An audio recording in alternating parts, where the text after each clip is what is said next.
Did I mispronounce something then? Because you guys were laughing. No, Neil still had me laughing from the last thing. All right, okay, fine. I was like, oh no, I said it right. I got it right. I don't know. Yeah. I was laughing. I don't know what you said. Acknowledge me.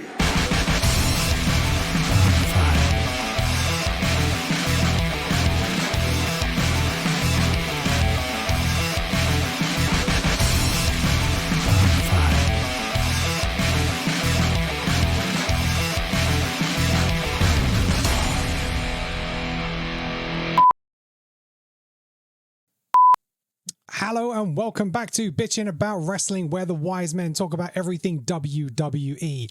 Joining me from the team this week, we have Neil, the original tribal boss. How are you doing, Neil? I'm doing good. How are you guys? Yeah, very well. Finally got my WWE merch. Finally got something WWE related onto the podcast. Had to be done. Got 2 other t-shirts, so they'll be making appearances in the next couple of weeks. Alex, how are you doing? I'm very good. But I've learned that careful what you wish for, because you might get it and not be happy with it. And the new name for Sonya Deville's little faction is horrendous. It is absolutely shocking. Let's talk about that to start with, right? Definitely. Because I can't even remember the name of it. It's already gone from my head. No, because I had to write it down. It is where is it? Because it was on Raw. So it was the Pure Fusion Collective. Now, I don't know. They just seem to put some words into a randomizer and just come out with that, because even Michael Cole, towards the end of the night, when he was announcing a match for next week, he's paused and he said, like, Shayna Baszler and Zoe Stark in their new faction called the Pure Fusion Selective. And Pat McAfee was like, Collective Gold. He was like, all right, I'll get there in the end. I mean, Pure Fusion is a better name. Yeah. Pure Fusion would have been fine. It's still not great, but it would have been way better than the Pure Fusion Collective. It's like, what was Pete Dunne and what's his face called? Again, stupid freaking name. It has to roll off the tongue, right? Because no one's going to remember that. Now, I don't have a problem with New Catch Republic because it's wrestling terms. Yeah. I do. It's still shit, though. I mean, it's not the best name, right? You're not going to be ever... Like, when you think about it, you're like, oh, and next week on Raw, it will be, the Judgment Day versus New Catch Republic. It's not the best, but it's not the worst name. But yeah. Fusion, I mean, if I had those 3 words and you're like, you have to make a name, then it would probably have just been Fusion Collective. Or just the Collective. What's wrong with the Collective? Collective is a good name. Right? Yeah. We have the Judgment Day. We have the Collective. Yeah. We have Damage Control. Again, another good name. Mm-hmm. I don't know where that one came from. Really bizarre. I put a poll out on Twitter for our followers. So I said, what do we think of the new faction name, the Pure Fusion Collective? I gave him 2 options. It's bad or it's fucking terrible. And it came back 50-50. So... there we go. Okay, so that was an awful name.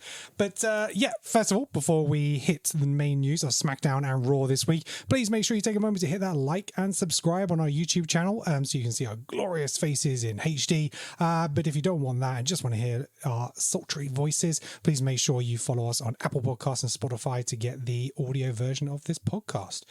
Gentlemen, let's start talking about SmackDown for last week.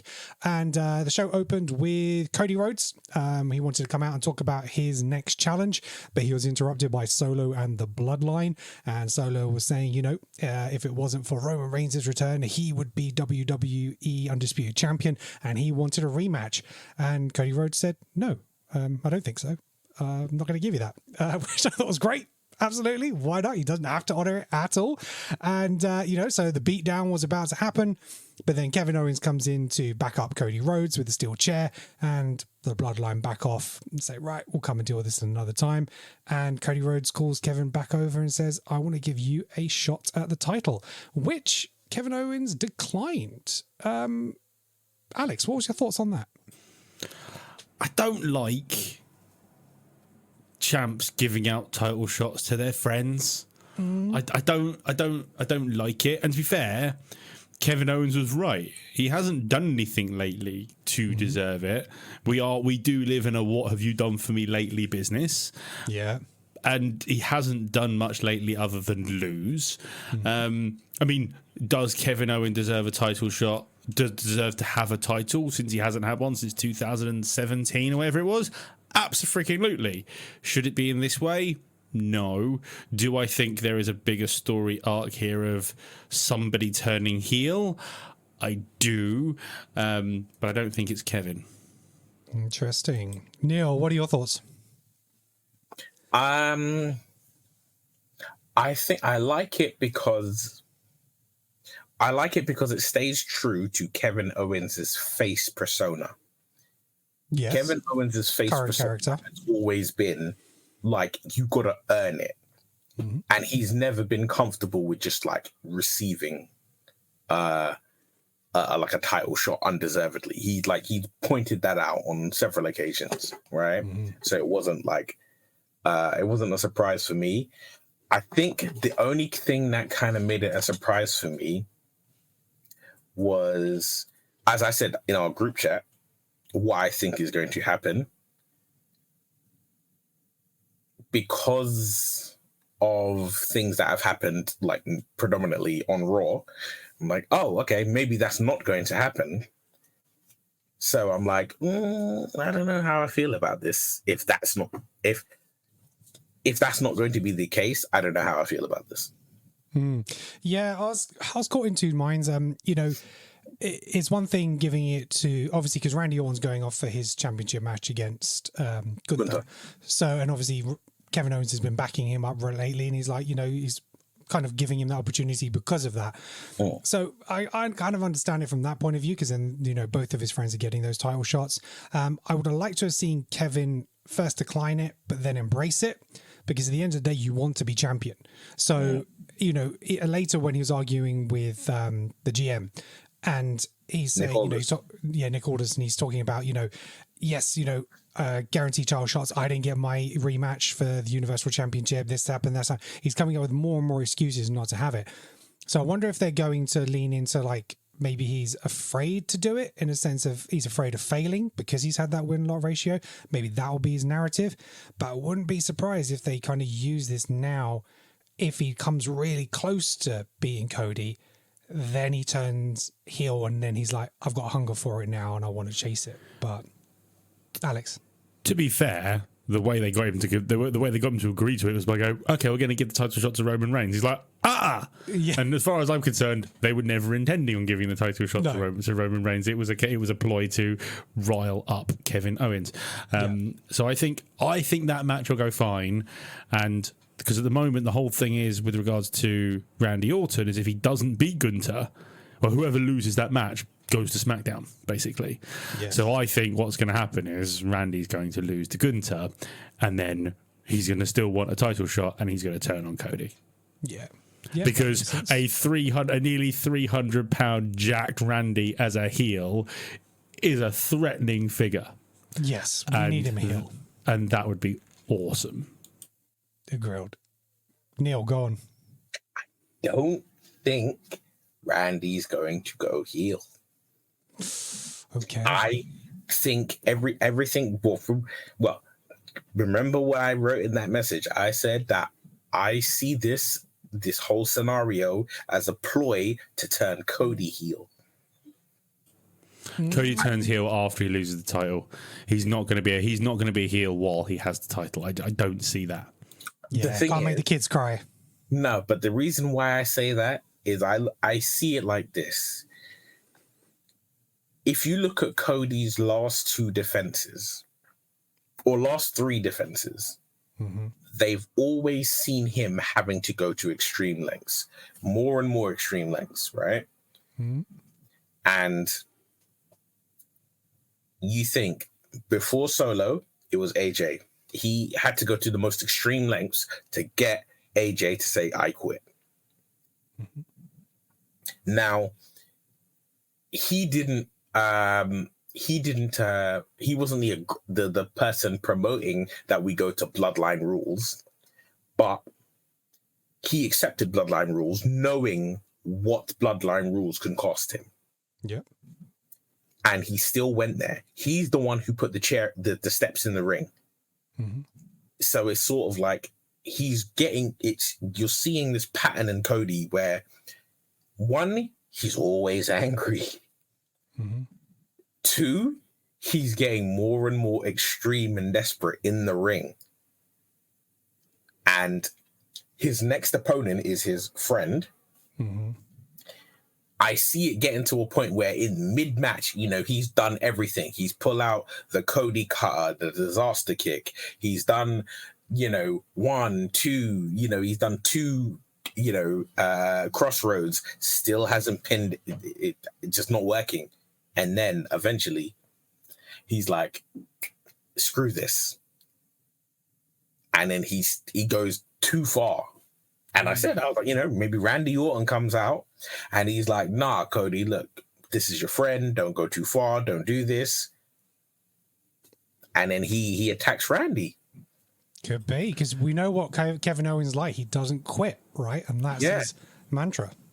I like that story arc from a cinematic point of view. Mm-hmm. And I would do that. It's not what's going to happen. Unfortunately, because I think, as Kenan said, can't make the kids cry. You can make the kids cry. You can make the kids cry once he's lost the title, because losing the title can then drive him to become heel, because he's like, everyone's turned on me, that kind of thing. But what if he's a heel champion versus a face Roman Reigns? Because Roman Reigns is the face now. So why not switch it up from WrestleMania, where the heel and the face have completely switched ends? Oh, I part of me doesn't think we're going to get Cody versus Roman for the title.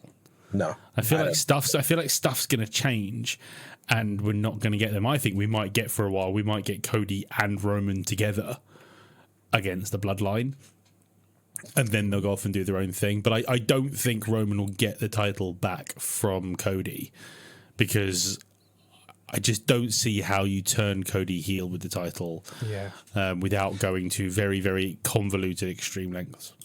Maybe I'll wait till The Rock comes back. So The Rock beats Cody for the championship, because we know The Rock is coming back and he's after Cody. And we know what The Rock did to him last time, and his battle with The Rock will kind of turn him heel. But then we'll have Rock versus Roman at WrestleMania for the title. And Roman will beat Rock to get the championship back again. So we'll see what happens. Right, let's talk more SmackDown. We had the Street Profits versus A-Town Down Under in a WWE Tag Team #1 Contenders Tournament match. Pretty decent match, but Montez Ford and Dawkins, they isolated Austin Theory to hit a super blockbuster and picked up the win, and they advanced in the tournament. Neil, thoughts on the match from the result? The match was good because you got 4 stellar performers, but if I'm honest, I feel like both teams deserve better. Okay. A-Town Down Under, they deserve an actual proper, fleshed out. Like fleshed out. They are separating, right? And the Street Profits, the last time the Street Profits had a match for the tag titles was against the Usos, where they lost despite the fact that Montez's shoulders were off the mat. And it was a point where he was complaining about it in the ring after the match. I'm like, you went from that to going heel and lining up with Bobby Lashley to then now you're with B-Fab doing stuff. Yeah, it's a really good point, because we keep having these #1 contender tournaments, and I don't necessarily have an issue with that, but we're losing feuds. We're not having tag teams just fighting each other because they want to one up the other tag team and having 2, 3, 4 matches till we get to someone who becomes out more dominant, who can then progress on to have that title match. It's just quick wins to get to that title match. So I think they do need to mix it up, because it's getting a little bit repetitive now in the way they're formulating these tag matches. Alex, what are your thoughts? Do you think it was better when we just had one set of tag titles? across the brands? Has having two sets of titles kind of diluted what isn't the biggest tag division, that isn't the most loved, as in by the company, tag division, and it could actually be a hell of a lot more exciting if we had one set of championships that went from brand to brand like the women's titles do, and then you'd have more people legit going for it, and you'd have more exposure for those teams because they can go to and from shows and things like that, and just do a bit more with it, because rather than just trying to shove people together in teams as well. Obviously, I think the men's division does have a few more rounded teams than the women's division does, and that's why they're trying to put Damage Control and whatever that new faction's called. I've already forgotten the name. That's how good it is. Pure Fusion. Pure Fusion. Yeah, that one. Yep. That one. You know, and I just... There's something missing from the tag division, and it's a real shame because they have some of the best teams in the world in their tag team division, and it just isn't clicking. And there's something that I'm never excited by any of the tag matches that go on at the moment, and they're the ones where I'll be cleaning in the kitchen and not properly watching the telly because it's like, oh, it's just a tag match, doesn't matter, you know. And then they start doing gauntlet matches, which, as I've spoken about before, I find totally pointless, which is a shame because I love the Street Profits. I'm close to saying they're probably my favourite tag team, but I still feel it's a bit meh at the moment. Okay. Yeah, it's kind of a difficult position because when we had them as one title, I felt like they weren't defended enough, because if they weren't on a pay-per-view, they're rarely ever defended on the weekly televised events. Now we're having those titles defended on the weekly televised events a lot, and they're changing hands on SmackDown and Raw, and it's, you know, generating a little bit more interest and kind of a tune in, because previously it's like if you had a title match on the weekly show, you knew nothing was really going to happen, nothing really changed, but now you do kind of have that. And I do like the fact that the tag teams have something to go for now, because I think prior to the two sets of tag teams, you didn't feel like the tag matches were for anything because the feuds weren't strong enough, as they didn't have that goal. So as long as they are keeping the belts moving, but again, I think they need to have them on some more pay-per-views and not just have them on the shows. It feels like they're almost that secondary title now because they're not getting that push on the PLEs. Neil, go on. What you said was right. When we just had one, like there was the undisputed tag titles, if they weren't on a pay-per-view, they weren't there. Mm-hmm. But the problem is now we've gone to complete 180.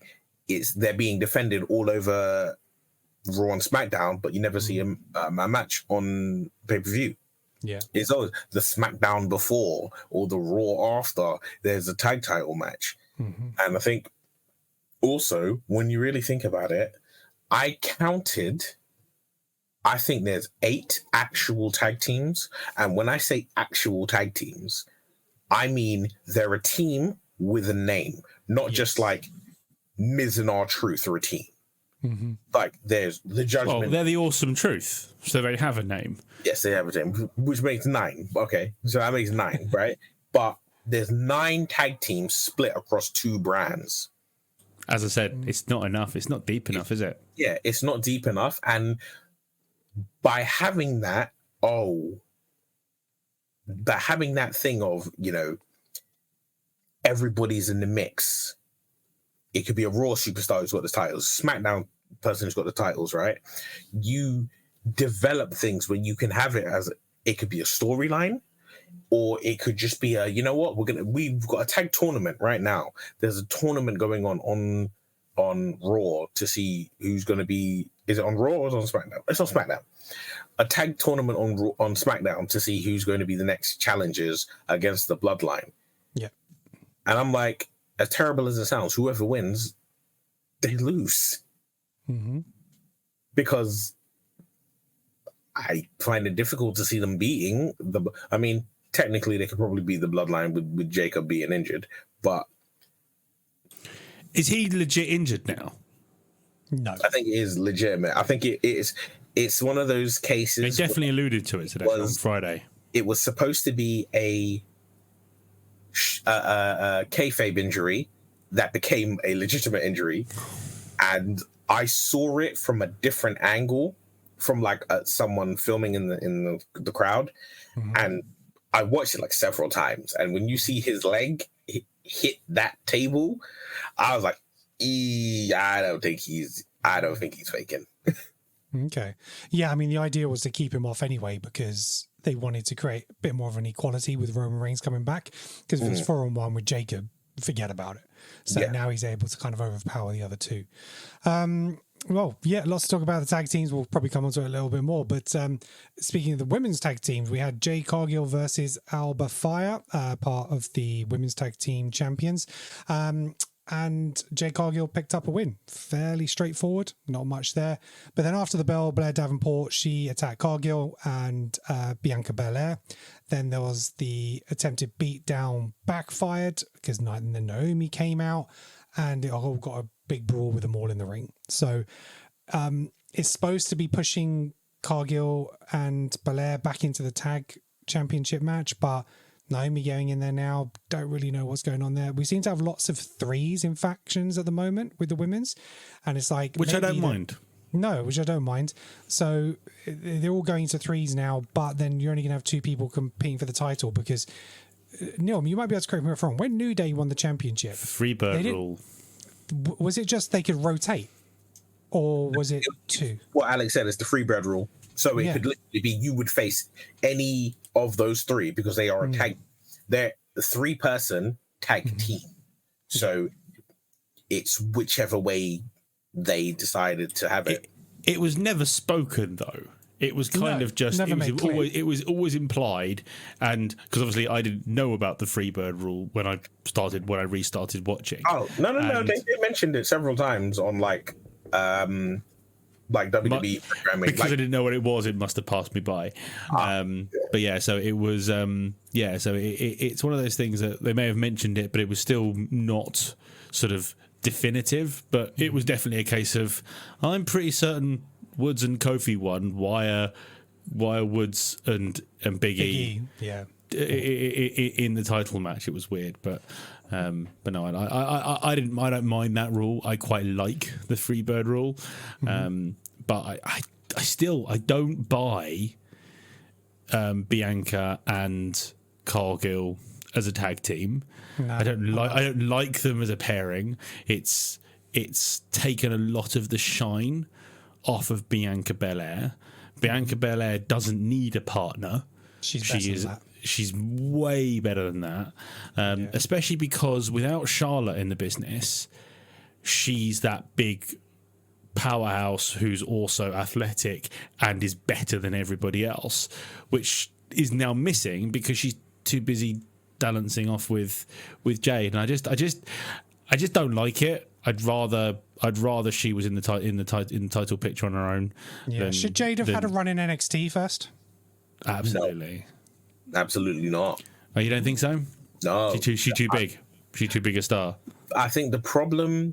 I didn't know who she was. So well, to me, there are several problems that come with Jade Cargill and Bianca Belair. The whole situation.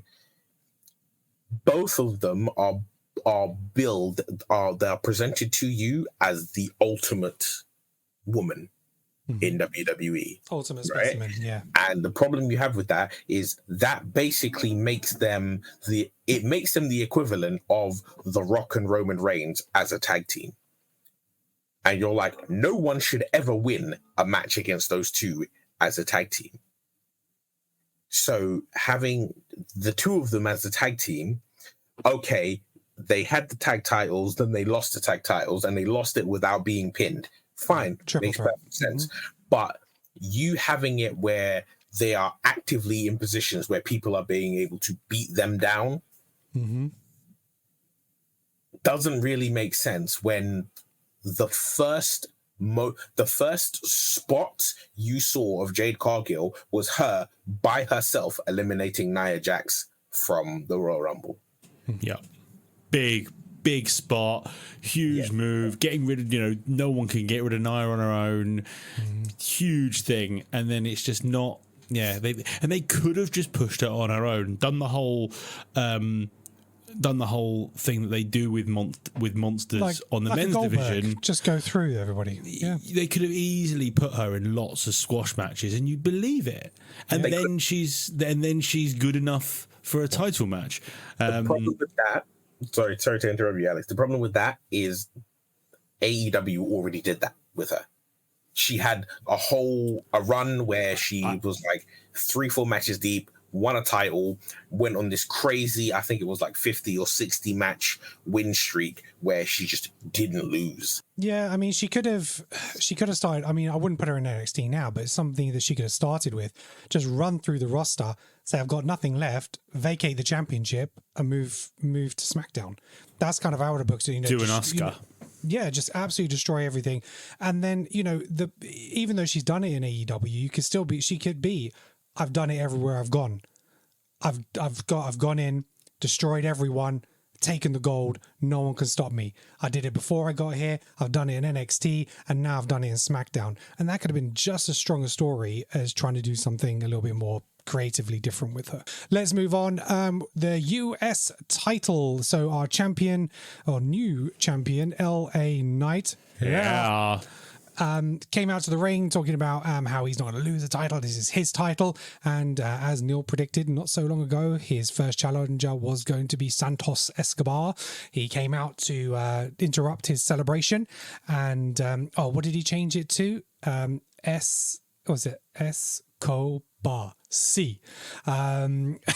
So, I like Santos Escobar, and I think this is a great first feud. I think it's a great first because he can lose, doesn't hurt Santos too much, and is a good first win for LA. So I'm here for this one because Santos is great on the mic. They got a great faction around them. They can beat him up for a while, and then he can kill him at Bash in Berlin or wherever they're going to have a fight. Exactly. But what I really liked about this is they're building the future of the US title here, because obviously he didn't go straight to Santos. He had to have a number one contenders match, and he had it versus Andrade. Really good match again. Andrade is just fantastic in the ring. Those two work so well together. And Andrade is screwed out of his win by Carmelo Hayes because they've had their feud going on. So that little bit of a heel kind of switch with Carmelo, because the crowd are responding to Andrade as a face. Absolutely. So now you have the next set having their own feud, Andrade and Carmelo Hayes having their feud again before we get to the next challenger. So I really like the way they're building this world in this kind of bit of division, because I think that's really needed, rather than just waiting for one match to finish and then suddenly a random person comes up next for the US Championship. They're really kind of building that. Neil, what did you think of the match, Santos Escobar and Andrade, and the finish? I thought it was a beautiful match. Mm-hmm. I mean, those two, it's like there are certain wrestlers who you just know when you watch a match between them, you're just like, yeah, you two you're gonna steal this performance. Yes. Right. I'd probably say probably best match on SmackDown. Oh, match of the night. Yeah, for sure. Right? And it's just like stealing the show. Have either of you watched Afro Samurai? No. No. Fine. Right. You knew the answer to that. You're just trying to show off your movie prowess again. No. It's anime. I know it's anime. Yes. Anime. Right. I didn't understand that reference. Yeah, go on. So basically, there's this whole thing. There's two headbands, number one, number two. Number one basically means you're a god. The only person who can challenge number one is the number two headband. The person who's got number two headband. Problem is, everyone can challenge the number two headband. Gotcha. I like that scenario when they implement that in WWE. And the last time we really got that was when like Brock Lesnar was champion. When it was like, you don't know if he's going to be there every week, every month. You don't know if he's going to be on every pay-per-view. So it meant everyone had to work double hard, because you had to earn an opportunity to be number one contender. And I like when they do that in WWE, and like that, this whole LA Knight's the champion, but he's not even really involved in the feud. It's Santos Escobar, Carmelo Hayes, Andrade. Those three are just battling each other just to get the opportunity to face him. Yes. I like that. That's what I need. I need that, where it's like triple threat matches, fatal 4-way matches, 6-pack challenges. Throw everybody at it until this title is going to be the workhorse title. Yeah. Yes. And because the champions we've got in WWE at the moment, you've got Cody Rhodes, who is the storyline champion. So the storylines will massively focus around the title. So he's not going to just defend it willy-nilly. It's going to be a very different title reign with what Gunther has. Because, again, it will be a case of very official. This is the matches we're going to have. These are the people I'm going to fight. This is when I'm going to fight them. And then the IC title, I mean, could also be workhorsey, but I don't know what they're going to do now because what they did yesterday was brilliant. But with this, you can just have literally every single mid-carder in SmackDown going for this title, and LA Knight can just spend a year smacking everybody down, eventually drop it at a Mania or something like that to then be in the title picture because he will have deserved it. Yeah. It's a good shout. Right, next match we had DIY versus Pretty Deadly in another WWE Tag Team #1 Contenders Tournament match. Johnny Gargano and Tommaso Ciampa connected with a Shatter Machine before meeting in the middle to earn the win against Pretty Deadly, and they will meet the Street Profits in the tournament final next week. Again, pretty decent match. I really like Pretty Deadly. I think they're a really fun tag team, and I'd like to see them do some more feuds with other teams. I want to see Pretty Deadly the musical. Neil, thoughts? You know what's weird? I don't really like Pretty Deadly. They just don't gel. I just don't gel with them. Ooh, I think unpopular opinion. No, do you know what it is? It's because I really like Breezango. Right. Okay, you think it's too similar? It's too similar, but it doesn't have the levity. It doesn't have the gravitas. Those, Breezango worked everywhere. Yes. NXT, SmackDown, they works. Pretty Deadly, I just see them and I'm just like, It's like I see them and I just I wish I could see them versus Breezango. I wish I could see that. And because I see that match, I miss Breezango not being in WWE. Gotcha. Well, in that case, I don't have that bias because I think I caught the end of Breezango because that was Fandango and Tyler Breeze, wasn't it? Yes. I caught the end of Breezango when I started, and I did find them fun, but I think I saw them past their peak. Right. So because I remember I having gone through history, the Fandango theme was apparently this cult, a bit like with Joe Hendry. Yes. Yes, exactly. A bit like that. So I really like Pretty Deadly. I think they are a breath of fresh air to a samey tag team division, which is a bunch of men beating each other up. This is two guys who just want to be there for a bit of fun and want to do their own thing, something completely different to every other tag team, which is why for me they stand out, and they're awesome in the ring as well. So that's why I like them. Yeah. We saw him live. I think it was Pretty Deadly versus Street Profits when I went to see WWE live and put on a good show. And like I say, they work really, really well, especially together.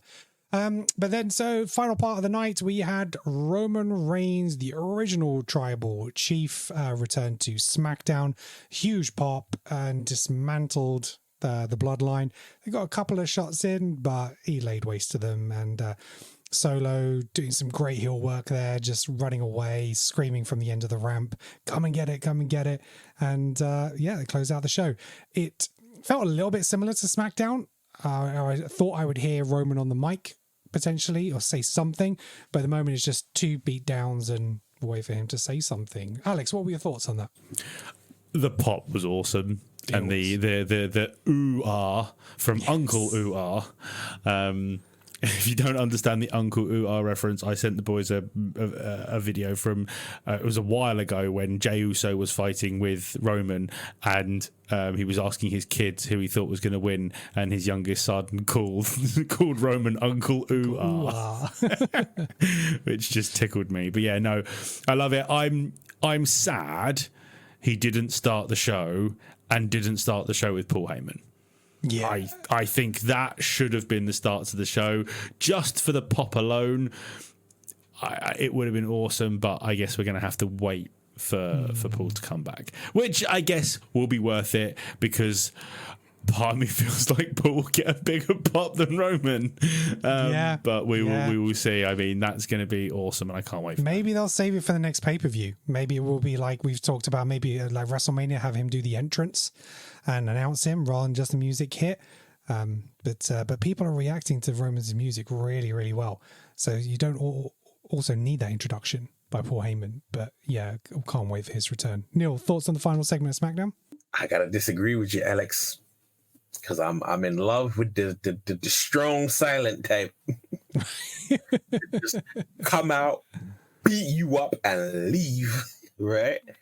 And that, because it's like, just thinking of Roman, we started out with Roman being like, he wasn't great on the mic, right? Mm-hmm. This is Shield Roman days when, it was like Shield broke up, he's on his own. He wasn't Big Dog great. Roman. We got, everybody knows, we always revert back to Suffering The thing is, I've never seen the Suffering Succotash promo. I've heard about it. I keep forgetting to go and find it. But for me, it's the one where John Cena just absolutely destroys him. Well, there you go. That for me was like, that's not the Roman Reigns I know. Yeah. Because he just made that pause, didn't he? And Cena's like, come on. It's called a promo. Promo, kids. Yeah. You want to be the man, you got to deliver. Yeah. And that's the thing is, it's like when obviously you peek behind the curtains and Roman's been fed what to say, and it's not genuine or authentic. He's not saying what he would want to say. He's saying what he is being told to say, because he's not the person in the position to be like, I'm not saying that. Yeah, but he is now. Now he is. He can do what everyone's. Yeah. But the thing is, now that he's in a position, it's like there is no promo in the world that Roman can cut that is equal to him just showing up, beating up these new bloodline people who are not family to him. Well, they are, but not, and just being like, I ain't got to speak. Everyone in the arena knows why I'm here. Everyone, Solo did all the talking for me. He said, if I want it, I got to come back and take it from him. That's what I'm here to do. I'm not here to talk. I was away. I had to watch you beat up, your older brother. I had to watch you beat up the Wiseman. Claim I forget what it's called. Ulafala. Yeah, Ulafala. Yeah, to claim that. Seeing you there, seeing you bringing in people that are like, okay, at the family barbecue, we know who these people are, but bringing in these new names from nowhere, no, that's not how it works. You're disrespecting the whole family and the family name. I ain't got words for you. I have actions for you. I think you're right. I think just selfishly, I want him to stand in the ring and ask whatever town he's in to acknowledge him and hear that pop. So I think I'm being selfish, and that's what I want. I mean, it was awesome when I was watching SmackDown with my kids on Saturday morning. I think I sent you all the photo with the three of us, all with the hands, all the ones in the air as we saw Roman come into the ring. And I honestly never thought I'd be a Roman Reigns fan, because when I came in to not Formula One. It's the third time I've done that on this show. It's called WWE Formula One. I'm too obsessed. And when I came into it, he was still in the body armor, in the old Shield uniform, and just wasn't a killer. And I've got to see him transform, and I love the Roman Reigns we have now. And I'm very interested to see what's going to become. I mean, I think I know where the story's going to go, but they've proved us wrong before, so we shall see. And whatever it was great. And it was great to have the big dog back. Even though he's not the big dog, I can't call him the big dog, but he's still the big dog. Yeah. No, absolutely. And that wrapped up SmackDown for this week. So let's move on to Monday Night Raw. The show opened with Rhea Ripley coming out to, again, big pop from the crowd. A lot of love there. And she was basically talking about how she'd felt, all the emotions she's gone through since SummerSlam. And right now she's just, she's kind of over it and she just wants some revenge. Liv and Dom appeared from the arena at the top, which is great. I love when they do that. Create the distance and make it difficult. And the line from Rhea, she said to Dominic, "You stabbed me in the back." And the thing is, this is probably something that you've heard before. It just wasn't deep enough. Oh, man. That line. Oh, my God. Kill me. Absolutely killed me. And Liv actually responded on Twitter. And she can confirm this is not true. Leading into it. Absolutely leading into that social media. But, it's kind of a bit of a ruse because she just kept them talking. Damian Priest joined up behind and started taking out Dominic. And I love the fact that Liv comes to the rescue of Dom all the time as well. She was jumping on Damian's back and really trying to protect him. Really love that. And then Rhea turned up. Carlito came out first, and then we had the match which was scheduled, which is Damian Priest versus Carlito, and Priest defeated Carlito with the South of Heaven. Judgment Day came out, started to attack him, and then Rhea Ripley comes out again to her music for some reason, and then she starts to make the save again. It's just like they needed to play intro twice this episode. I found that weird as well. I'm like, right? You've already been to the ring. Why are you playing? I'm glad somebody else thought that was weird too. I was like, yeah, you haven't left and come back. You've just disappeared off somewhere else and then returned. And then, yeah, exactly that. And, however, she still got a massive second pop. So she did. She big second pop, and it looked like Priest was about to get his hands on Finn Balor. JD comes in with a save, pushes him out of the way, and takes the brunt of the kick, similar to what he used to do for Priest. Like you said, he put his body on his line for him. And then we had Rhea get hold of Dom. Looks like she was about to put the Riptide on him, and Liv saved Dom again. So what do we think of the opening segment, Neil? I mean, it had to be that opening segment. It had to be just the fact that it's like the two excommunicated members of the Judgment Day who were, the two strongest, the two most brutal members of the Judgment Day. It had to be them. Oh, I'm pissed off, right? And I do love the fact that it was Rhea was in the ring. It paints that picture that her being in the ring, you're like, oh, okay, so they'll appear at the ramp because they're the runaway heels as they are. Yeah. But it's just like, I'm just going to keep talking and talking and talking. And then when you see Damian just there behind, just towering over him. What a figure of a man that caused. What a picture that caused. However, we have not talked about the booze. Oh my God, yes. The booze. So I was watching it. I watched the start of that in bed this morning, and honestly, I giggled like a child because just the way they just booed him to the point where even Rhea had to stop booing him. Yeah, I need to hear what he has to say. Done. Yeah, absolutely. That image of Priest coming up behind Dominic reminded me of when they did the was it AJ Styles and Undertaker match.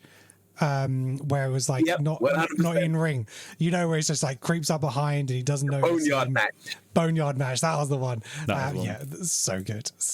Let's move on to Odyssey Jones. He had his debut match with Vincent. Winnie? It was Winnie, wasn't it? And it was. They had a little bit of a build up beforehand, and again, Xavier Woods, not too happy, wanting to know what's going on tonight. And then Kofi's like, yeah, we're here for Odyssey Jones. We're going to support him. He's like, all right, okay, I'll lean into this. That's fine. And they were by ringside as Odyssey Jones picked up his win. Really, strong performance. That was really good, really dominating. It was only a performance center person, but good opportunity. He took his bumps well. He did what he needed to do. And then we had Karrion Kross and the Final Testament come out, and they started to try and doubt Kingston's motives to Xavier Woods, saying that he's here to replace Big E. Actually, we think he's here to replace you. And Woods grabbed the mic. He was like, no, you're not going to divide us, you're not going to split us. I've got an idea. How about Kofi whips the mic out of his hands, takes over. I've got an even better idea. It's like, bitch, you didn't know what my idea was. But, he's like, right, it's 3-on-3. How about it? And the Final Testament say yes. So next week we have Odyssey Jones and the New Day versus the Final Testament. It's more and more obvious now. It's the Woods heel turn, right? I don't want it to, though. It had to be. That's what I wanted. It had to be Woods. I don't want to see the New Day break up. It's like been the only constant since I came back to WWE is the New Day, despite the fact that Big E's been gone for 18 months, whatever it was. And I just, it's obviously more and more apparent, but I just don't see him joining. Final Testament. I just don't see him joining Final Testament. So I just think he's gonna. Unless it ends up like a cult and they just kind of almost brainwash him into that position to join him. I don't think that works on Woods. He's not. No. It's not that. He's not that character. I think it's going to be. He's going to have Kofi or the other dude going for a tag, and he's just going to jump off the apron and leave. Yeah, maybe that rather than actually beat him down. Do you think they'll get Big E back involved in some point to keep things stirring? As in story-wise? Yeah, story-wise. To sort of try and make sure they don't break up and put it together. I mean, they can. He's obviously around the business, so I don't see why they can't. But no, I have no real ideas for what they're going to do with this. I'm quite intrigued and happy watching going along, even though I'm sad that we're going to have a Woods heel turn. But again, we've never seen Woods as a proper heel. He was obviously a heel when the New Day were a heel just because nobody liked them. Yeah. But we've never seen him as a proper heel doing heel proper stuff. Yeah. I actually want to see him snap. I want to see him snap and hit Kofi with a chair. I really want him to go for it. Hit Kofi with a chair. The man's been through enough. Nah, he needs to be punished. He's overshadowed Woods for too long. He keeps putting him down. He keeps, taking the limelight. Yeah, I'm all fine for that. And then Big E can come back and be like, what are you doing? We're brothers. And he can say these things. He keeps putting me down. He's outshining me. I've had enough of it. And maybe they'll just end up having a feud match and then get over it. And then it's brotherly love at the end. But Neil's cooking. Go on, Neil. The best way that I see this going for all involved, Woods half turns heel, but they're able to bring him back from the edge. Yeah. But there needs to be a match. There needs to be a Kofi versus Woods match. Agreed. I think what it is there's tension building, as we can all, Ray Charles can see the tension between them two. But what needs to happen is that tension needs to lead to a conflict, but not a breakup. Because I think the way I see it is if you have what you said, Alex, there's a 6-man tag and just have it that for most of the match, it's just Kofi tagging Odyssey tagging Kofi tagging Odyssey. Yeah. Have that keep happening and then just have it at the point where when they need, and in fact, have it be Odyssey, not Kofi. Have Odyssey have to go to Woods because Kofi's been taken out. And then have Woods just jump off the apron and be like, oh, now you need me. Oh, now I'm the guy you need. Nah, I'm good. Enjoy your match. And have him walk off and then just have him just not address it. Just not argue with them. Just leave. And then match done. They're in the dressing room. Have a backstage segment. Oh, why'd you leave? Why'd you do this? Da, da, da, da, da. And have Odyssey legitimately pissed. And then have Kofi be in the middle, being like, no, listen, this is my brother. I can't have it. We're not beefing. We're not doing that. New Day is never broken up. We're not going to break up now. And then, just have Woods. He's not New Day. But what you need that's when you need Big E. You need to let it go. Fester for a couple weeks. Have a match. Pay-per-view, Kofi versus Woods. They have that match, and then you have it. Then you have Big E come in, and Big E's like, "You two better get this out of your system." Have your match. get out of your system, but you shake hands when you're done and you get back to this New Day goodness. And then you have it, Big E be the one to be like, Odyssey is New Day as well. Because he can't wrestle. And the fact is, he's not coming back to wrestling. We have to accept this. But if you have it that he is comfortable with passing the torch to Odyssey, then we can move on. Do you know why I love everything you've just said? Because it's not how WWE ever does a feud. It's not how WWE ever does a breakup. Every breakup, to be fair, in every wrestling promotion I can imagine, is exactly the same. People have been teammates for ages, they have a massive bus stop, turns into a huge blood feud, and that's it forever until 10 years later when they get back together, like the Awesome Truth. Yeah. To have it be on the brink, they fight it out, and then are loved up again. I love that, because also, that's what friends do. Yeah. They fight and make up. That's what friends do. Okay, you've got to pantomime it a bit because it's WWE, but that's what friends do. The amount of freaking arguments I've had with some of my mates that have been brutal, but then it's like, okay, I love you too, you know, and you get back together because that's a true friendship. And I like that. They won't do that, and they're going to send Woods off the deep end, but that's how they should book it. But I think that's how they should book it. I think Neil needs a job in WWE. Oh, absolutely he does. For reals. Right, then we had American Made versus Alpha Academy. I thought this was a really good match. I thought it was really entertaining. There's some nice spots in it as well between them. Neil shaking. I don't think Neil likes this. No, I enjoyed it. I thought Tozawa almost like, you know, took a big drop when he dived through the ropes and caught his leg. But I love Tozawa. Cracked on. Yeah, I just thought it was so much fun. And but then who did we have? We had Ivy Nile. She attacked Maxine Dupree on the outside, distracted the Alpha Academy enough for the Crease to pick up a pinfall on Tozawa with a roll up, and they double stack because it was a tornado. What I liked about this Raw in particular is we had different match stipulations than normal. So we had a tornado tag. The main event was something different. And I really like that about this show. Texas tornado tag, because they were in Austin, Texas. Hey, there we go. That's my favorite. It's actually my favorite tag team stipulation. I love it's really tornado good. We tag. should I think that's more of that. I think that's what tag team matches should be. I much prefer them. Tag teams without the tagging. Teaming. Team match. Instead of tag team, it's fine. Shut up. Alex, what did you think of the match then? Did you enjoy it? Yeah, I listen. It's that feud is never about the best wrestlers and all this kind of stuff. It's about this is a family feud in the sense of them all trying to get back at each other, because Chad Gable was off in France at the Olympics, because of course he would be. Why wouldn't he be? And listen, the Brutus brothers are awesome.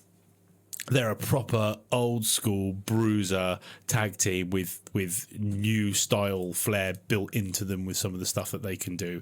And I love it. And I just love the oddball tag team that is Otis and Tozawa, because Tozawa's nuts, but he gets overlooked for how good he is in the ring because of all the other stuff he does. But he is truly phenomenal in the ring. And Otis is a sight to behold.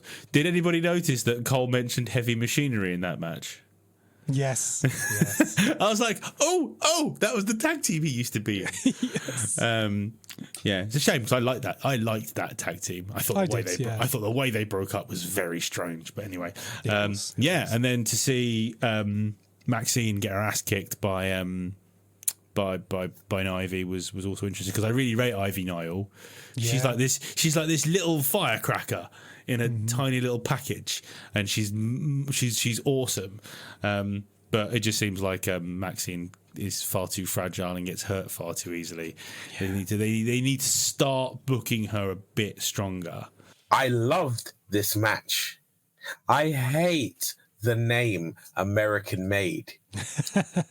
American, because you know why I hate the name American Made? Because it's like, it sounds like the name that Tony D'Angelo should have for his crew, the family, right? Yeah. They should be American made, right? But you know, look, we're immigrants. We came to America, and here we are. We're American made, right? Then I come like, oh, okay. You know, it's not a great name, but I can see where you're coming from. But it's just like, if anything, why the hell didn't Chad Gable just be like, you guys aren't American Alpha, or you guys aren't Alpha Academy anymore. These are Alpha Academy. Agreed. There's no reason for them to want to keep that name. It doesn't make any sense. Because they're not an academy.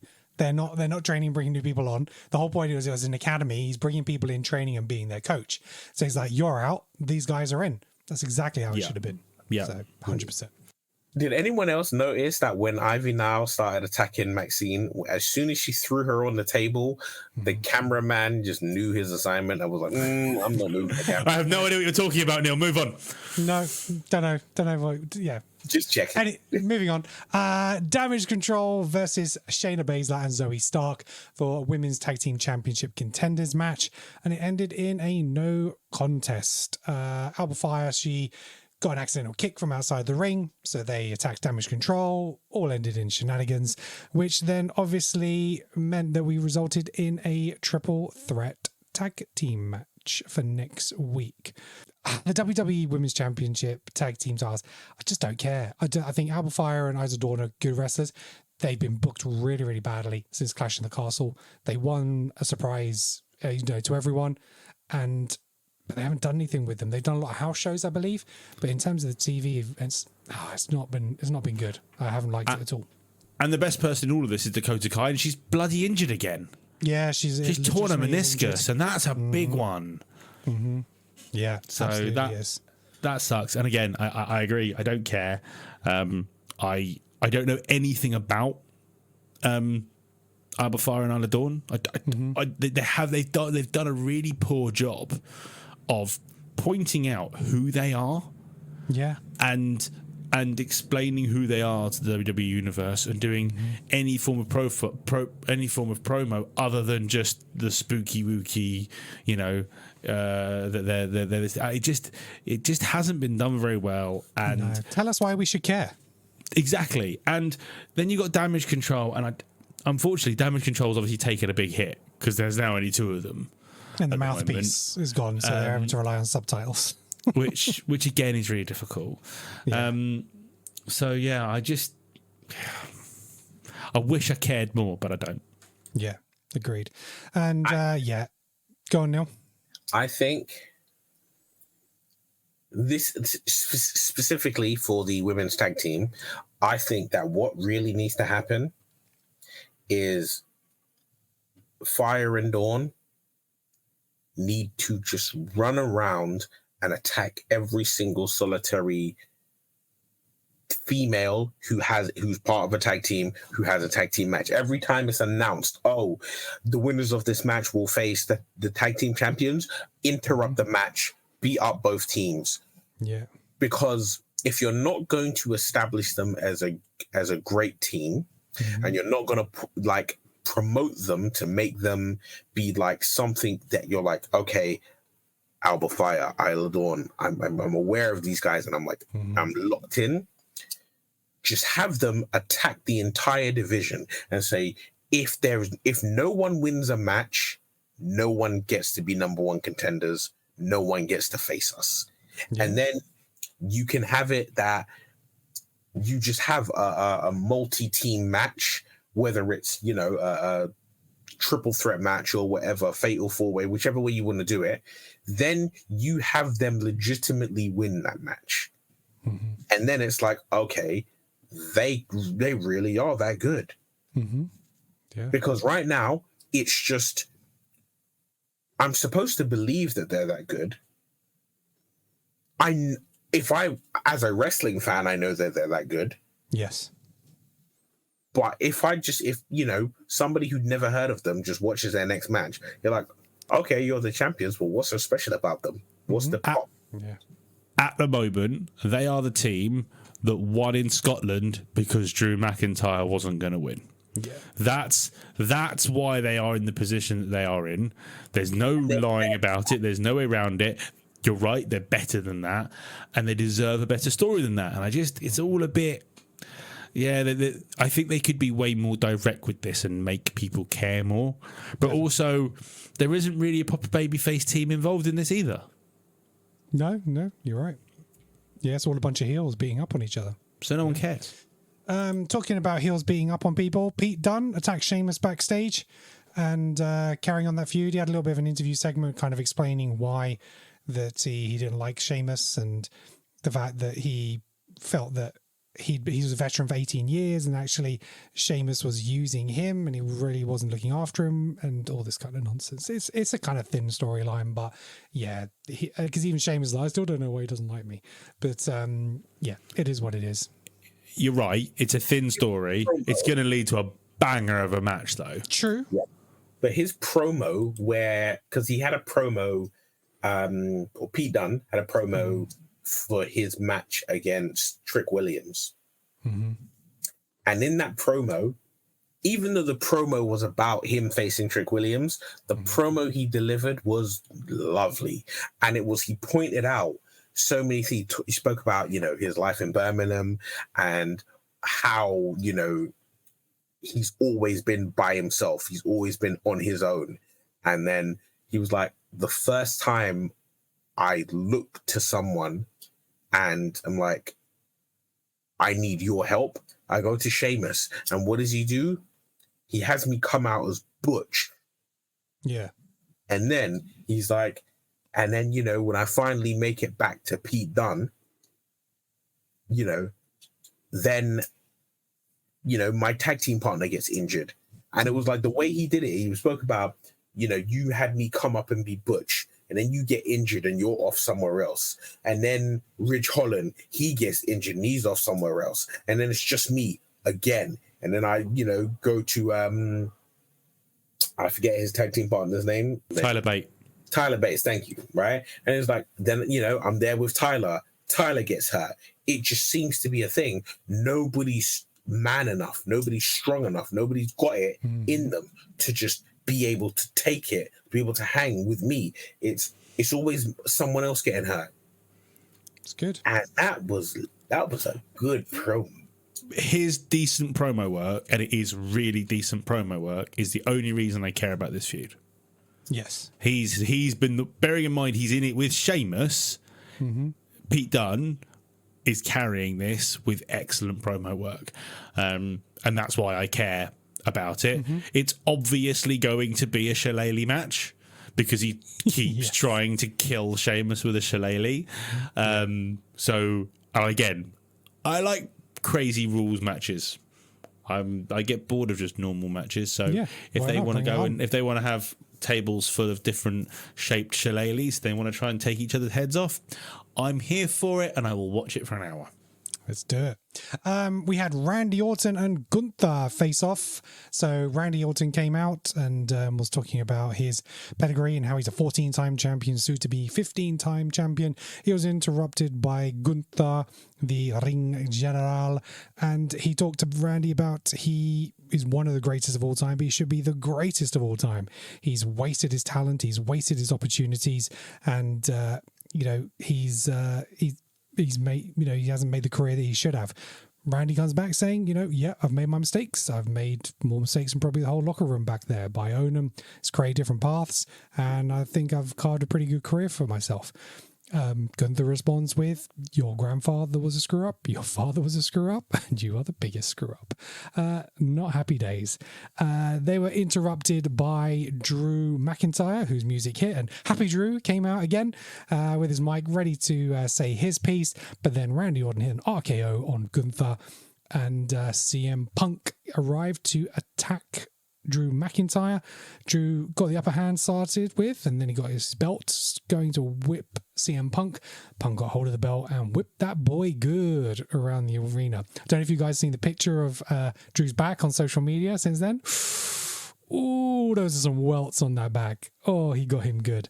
And that was that segment. So, Alex, thoughts on that segment? Gunther and Randy, and then obviously the feud with Drew and CM Punk continues. What was there not to love? All right. One of the greatest of all time, paired with someone who's going to go off and be an absolute great of this crazy sport, and then paired up with the best feud in WWE at the moment, which means it's still kind of on the fringes of the title and what's going to happen. And is Randy going to win this as a face? Is he going to lose? He's going to lose. He's going to lose. and then how do Drew and Punk get involved? Does it cost somebody? There is so much they can do with this storyline. We could probably sit here and hypothesize 24 different angles of how this would work, and they can still do something different that makes sense. And that is what professional wrestling is supposed to be about. That is, it's the best storyline in wrestling at the moment. Bearing in mind, we have the Judgment Day stuff and we have the Roman Reigns stuff, and this is still the best one that we've got. And I'm here for it because it's bloody brilliant, and it's a thing that helps keep me tuning in every single week because I'm loving this feud, because it's got a guy I genuinely don't like in CM Punk against the guy who I absolutely adore in Drew McIntyre. You've then got Randy Orton, who it's impossible not to have adoration for, and this absolute monster threat in Gunther. The respect, yeah, absolutely. Find me something not to like. Agreed. No, absolutely, 100%. Nailed it there. And it's, like you said, it's the good thing about CM Punk and Drew now is they can focus on that feud without Seth Rollins. So Seth Rollins is out of the picture now. Legitimate injury, so wish him well. But apparently it's a bit of a chronic injury that he's actually dealing with. So we're not sure how long he's actually going to be off screen. So we'll see what happens there. But Neil, what are your thoughts on the segment? I love the segment because it's like, I think Randy Orton and Triple H are the only two people I've ever seen be able to do this, is be a face. I say those two. Stone Cold was obviously able to do this.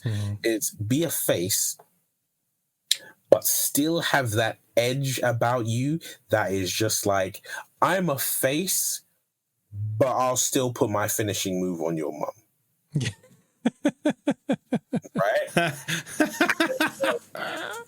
That and it's like when Randy's talking, it's like Randy as a face is the Randy Orton who's like, look, I'm good, I'm comfortable, I'm trying to play nice, but you're gonna make me go back and you're gonna make me be that guy again.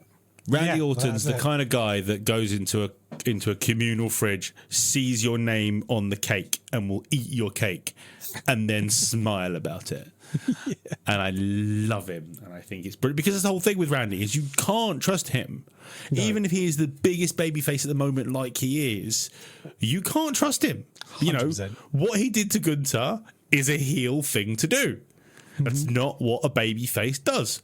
But it's Randy Orton. Yes. And he is a viper, and a viper is a snake, and you can't trust a snake.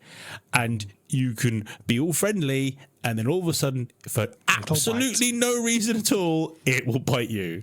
And be like, I'm a snake. What do you expect? To quote JR, snakes don't make corporate pets.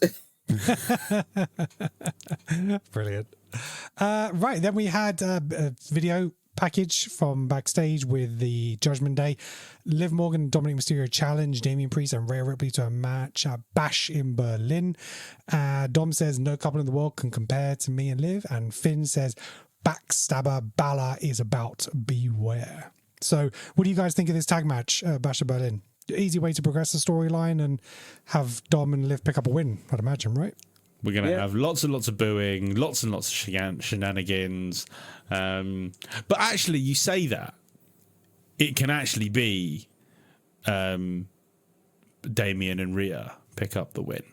It can be. The win can go either way, because it's a case of, right, okay, we've got one up on the Judgment Day, but then they get beat down anyway. Yeah, I don't know. A clean win at this point would be a bit too early for me. If I was really going to mix it up, I would have Finn Balor come out and really brutalize Priest and have Dom pin him. I think that would be amazing. That would be a really good way of doing it as well. To hold that over Priest, and how pissed he would be that happened. That could be gone. I'm very excited for what they're going to do with Balor as a super heel and going back to the Prince. I think it could be brilliant, and it could lead to him eventually, finally, getting a title, getting the heavyweight title. Because if there is anyone on the roster who deserves to have another crack at actually having a run with the title, it's Finn Balor. And I wasn't even there. Wasn't even watching when he won the Universal title and then had to vacate the following night. I wasn't even watching WWE then, and even I feel bad for him. So it's a great way to elevate Finn into, because you're never going to have Finn and Damian in the Judgment Day together going for the top title. So now you can. I'd probably have it where I'd put Gunther, Priest, and Finn in a triple threat, and then have Finn pin Priest, protect Gunther, and have him take the championship. That's potentially how I would book it. That's not. But anyway, let's move on. So we had Big Bronson Reed versus The Miz, a match that never really should have happened, but R-Truth wanted to help out his friend. He saw he was a little low, didn't have a match in his hometown at SummerSlam, and they got beat last week by A-Town Down Under, and he said, but don't worry, I've got you an Intercontinental Championship match against Bron tonight.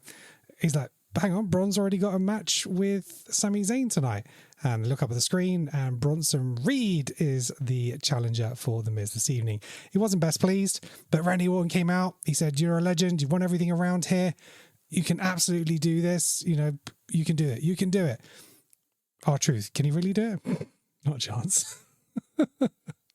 And Miz was set up for failure, and he got squashed by Bronson Reed pretty much, but R-Truth came out to try and protect Miz after the end of the match, and looks like R-Truth is going to take some time off TV maybe, because he got 5 tsunamis delivered to him by Bronson Reed. Absolutely battered him. And it's so funny that, again, for the second week, they're like, no, please don't jump. Pull the damn guy out of the ring. Because that's how Truth got. Because Truth pulled Miz out of the way, caught a tsunami cross body, and then started to take it. But no one moved him out of the way. No. And then they finally moved him after the 4th one into another position. And then he went off to the other turnbuckle and did it off the other one, which was great. But it's like, pull him out of the damn ring, man. It's just like, God's sake. What I find funniest is Michael Cole. It's like, he has to shout, tsunami! Tsunami! Every single time. And I like that they are making Priest a badass. It looks like he's been suspended as well for his actions, because he's basically murdered 2 people in 2 weeks. I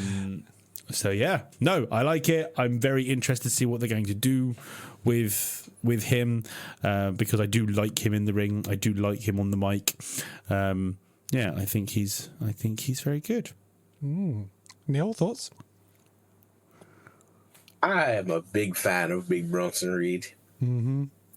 I just like the fact, and to see him do that of like the tsunami after tsunami after tsunami. I mean, obviously I look at things differently, but I'm like, if I was Adam Pearce, I'm like, after the second tsunami, I'm picking up a steel chair. I'm waiting the second both your legs are on that top rope, blam, right? And I'll be like, I will have a steel chair in my office with the word fine taped across it. And I'm like, you want another fine? Do you want another fine? I said, I will give you another fine if you want one. What I find amazing is on SmackDown, if anything's going on between Cody Rhodes and the Bloodline, they get security. The last couple of weeks, no security for Raw. Doesn't matter anymore. Just the referees and the producers. Don't need security out here. Forget about it. Just let him kill the man. It's absolutely fine. Not a problem. Like you say, building up Bronson Reed really, really well. And a match between him and Bron Breakker is, that'd be something. That'd be a big, big match. Okay. Right, let's move on to Bron Breakker, and he had a match versus Sami Zayn.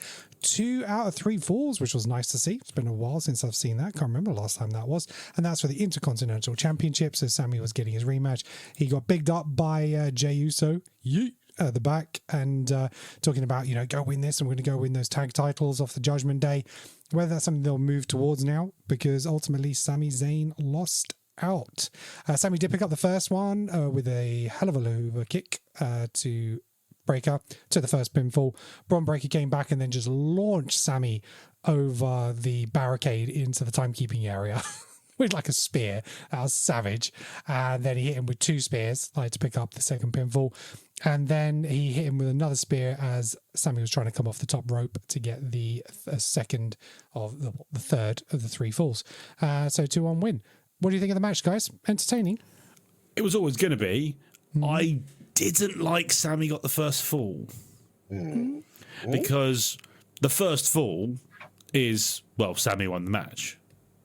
In a real in a normal match. I see what you mean. Do you know what I mean? So it's like, I think it should have been he got the second fall. It's like, Sami's fighting back, and then the final fall should have come quickly after that. Yeah, I hadn't thought about it that way, because if Sami said, well, if it was just a 1-fall match, I'd be champion.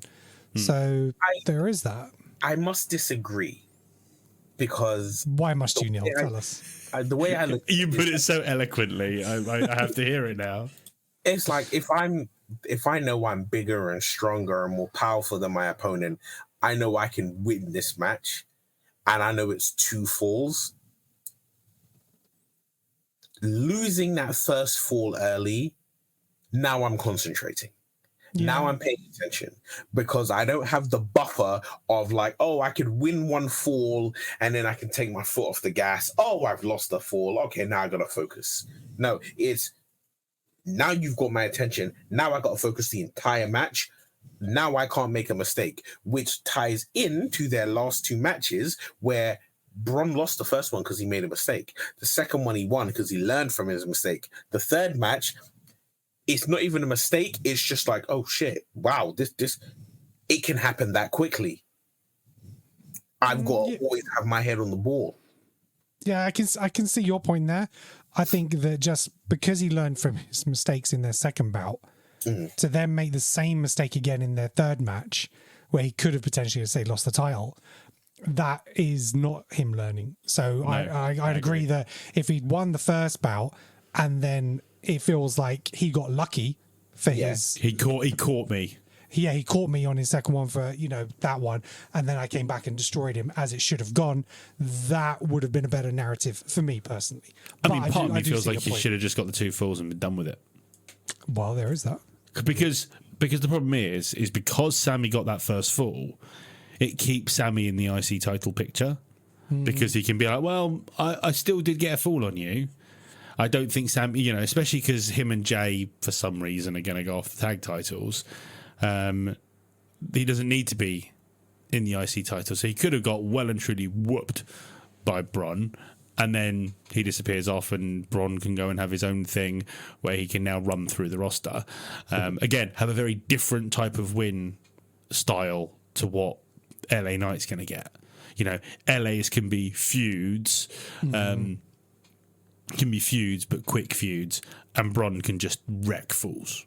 Yeah, I mean, I think with Sami getting a fall, it protects him in terms of his credibility somewhat, because now if he's going to go after the tag championships, if he's just been crushed by someone, what gives him the right to then go and win that potentially with Jey Uso and feed into that bloodline match? So I suppose it's like, he is that underdog. He's like, he never gives up and he's always going to fight mentality. So I wouldn't have squashed him in that way. We could probably do that with some other wrestlers if it was to go 2 or 3 and just take him out. But I think the way his character is, he needs to get at least 1 fall. And it's got, that's how I would see it. But anyway, that's how Raw ended. Bron Breakker standing tall with the IC Championship at the end of the night. So next week on Raw, it's been confirmed that we have the New Day and Odyssey Jones versus the Final Testament. We have a women's triple threat tag team championship match with Isla Dawn, Alba Fire versus Damage Control versus the Pure Fusion Collective. And we have Sheamus versus Pete Dunne on Raw. So those are all set up for next week. Any thoughts on those matches, guys? Dawn and Fire will retain. The New Day will lose their match. Yeah, that's how I'd book it. The third match. Sheamus and Pete Dunne. And no contest. Yeah, that's how I'd book all three, actually. Yeah. Alex, how about yourself? Yeah, I don't disagree.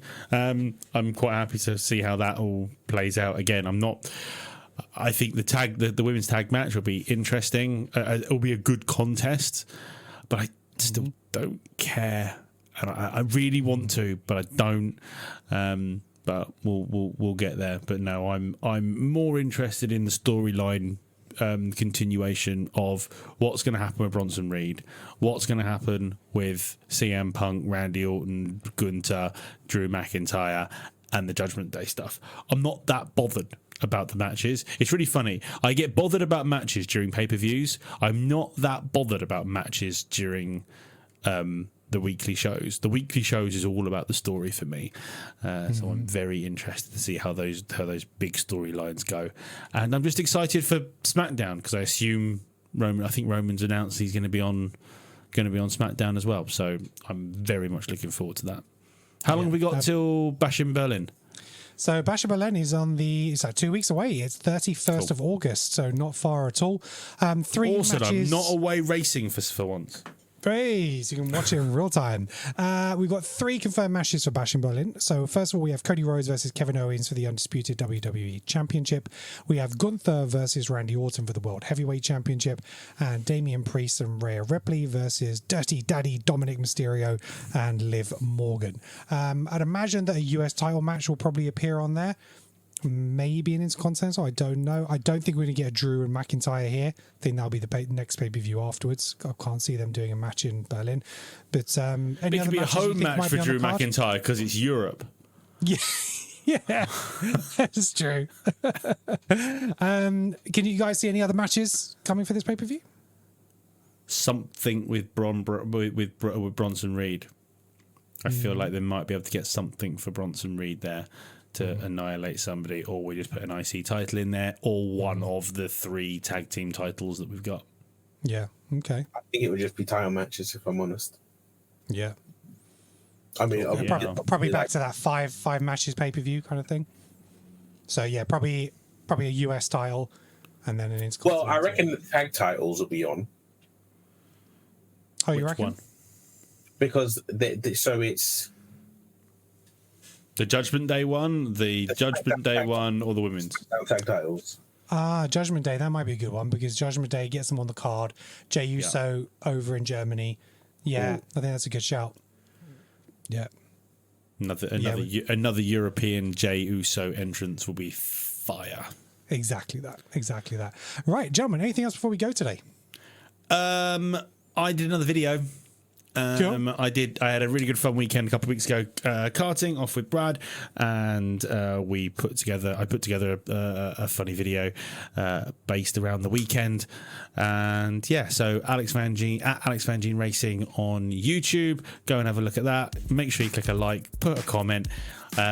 Even if it's offensive, just put a comment. It helps with the algorithm. And enjoy the video. It's a long one, so grab a cup of tea and sit down and have a watch. But I think you'll enjoy it. I mean, you guys don't care about racing, and you enjoyed it, Kenan. I enjoyed it, absolutely. Yeah, Alex is making me a fan. His videos are great. Absolutely. I can leave a shitty comment. No problem. I'll do that for you. No, you left a nice comment. It's fine. No, anything from you? No, nothing from me yet. Cool. Well, those of you watching us on YouTube, thank you very much for being here. And make sure you hit that like and subscribe. And as I said, leave a comment. That always helps our algorithms. Be much appreciated. If you listen to audio podcasts, hit that 5-star review on Apple Podcasts and Spotify. Make sure you follow us in there. And then go watch it again on YouTube because it's totally worth it. And that's it from us. So until next time, ladies and gentlemen, thank you very much and peace out. Peace.